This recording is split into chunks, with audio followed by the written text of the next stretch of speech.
సహజ శ్వాస as it ఈజ్గా నడుస్తున్న శ్వాస మనం పెంచకుండా నడుస్తుంటే దాంతోపాటు మనసులో ఓం, బయటకు వస్తుంటే మనసులో ఓం.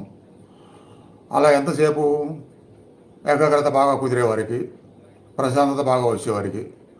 దాని తర్వాత ఇక ఆ మననం కూడా ఆపేసి ఓన్లీ శ్వాస శరీరంలో స్థిరంగా ఏకాగ్రత పెట్టుకోవడము.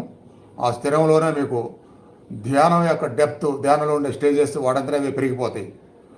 ఉన్నదాన్ని ఉన్నట్టుగా గమనించడం, ప్రతిసారి ఆ సెకండ్లో ఎలా ఉందో అలానే ఉండిపోవటం. ప్రతి సెకండ్లో పెరుగుతుంది సెకండ్స్, కానీ అప్పుడు ఎలా ఉందో ఉన్నదాన్ని ఉన్నట్టుగా గమనిస్తూ మనసులో ఒక పెట్టడం.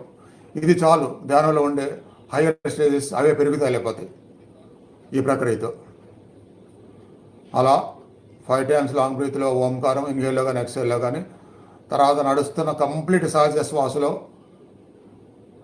ఇన్హేల్ ఓం, ఎక్స్హేల్ ఓం.